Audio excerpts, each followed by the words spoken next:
Assalamualaikum warahmatullahi wabarakatuh. Sebelumnya perkenalkan, nama saya Ardinia Prasinta atau biasa dipanggil Ardinia atau Dini. Saya dari kelas C3 MBR dengan nomor NIM 2350210085. Oke, 85. Baik, jadi di sini saya akan menjelaskan tentang hutang piutang atau al-qard. Dalam Islam, hutang disebut dengan qard, yang secara etimologis berarti memotong. Dan menurut syariat, hutang piutang adalah transaksi pinjam meminjam di mana si peminjam atau debitur harus mengembalikan jumlah yang sesuai yang dipinjam kepada kreditur atau si pemberi pinjaman. Baik, untuk hutang piutang juga dijelaskan dalam Al-Quran dan hadis. Adapun ayat yang membahas tentang hutang piutang itu ada surat Al-Baqarah ayat 280 dan hadis riwayat Ibnu Majah. Baik, adapun bunyi bacaan dari surat Al-Baqarah ayat 280 yang berbunyi sebagaimana ini. A'udzubillahi minasyaitonirrajim. Bismillahirrahmanirrahim. Wa in kana du usratin fanadiratun ila maisarah wa an tasaddaqu khairul lakum in kuntum ta'lamun. Yang berarti jika dia orang yang berutang itu dalam kesulitan, berilah tenggang waktu sampai dia memperoleh kelapangan.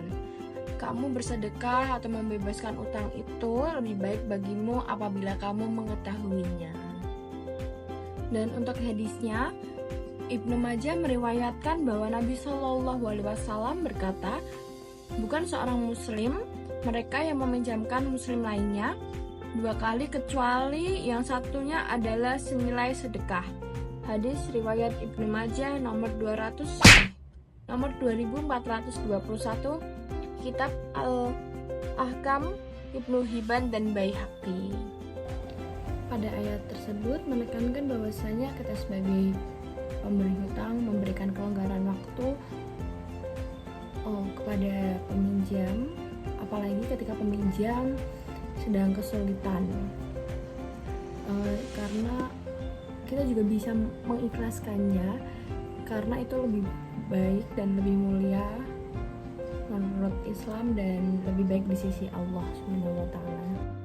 Untuk rukun dan syarat-syarat hutang piutang, yang pertama adalah sigot atau ijab qabul, yang kedua adalah akad, yang ketiga adalah harta yang dihutangkan. Harta yang dihutangkan harus bersifat tetap nilainya, harus berupa benda, tidak boleh berupa jasa. Dan sifat dan kadarnya harus diketahui secara jelas. Ketika meminjamkan emas atau meminjamkan uang, kita tuh harus tahu jumlahnya itu berapa, kadarnya berapa. Meminjamkan barang apapun itu kita harus tahu, dan kita harus mengembalikannya sesuai dengan yang kita pinjam itu. Di dalam Islam juga mengajarkan tentang tata krama dalam hutang piutang, baik untuk pemberi hutang maupun yang berhutang.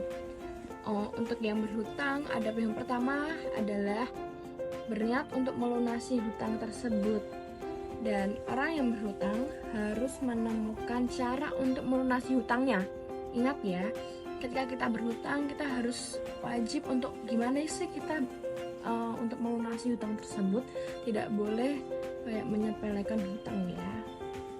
Terus selanjutnya, orang yang berhutang atau kita kalau berhutang, kita tuh harus tahu tujuan kita berhutang untuk apa. Tidak boleh untuk hutang untuk foya-foya, atau nggak boleh. Dan kita ketika berhutang sebaiknya kita dalam kondisi yang darurat banget. Kalau nggak terlalu darurat, usahakan untuk tidak berhutang. Dan kita harus segera melunasi hutang tersebut. Dan tata krama untuk si pemberi hutang adalah yang pertama, kita harus bersikap baik ketika menagih hutang. Yang kedua, kita harus memberi kelonggaran kepada si penghutang untuk membayarkan hutang apabila memang benar-benar si peminjam itu sedang kesulitan.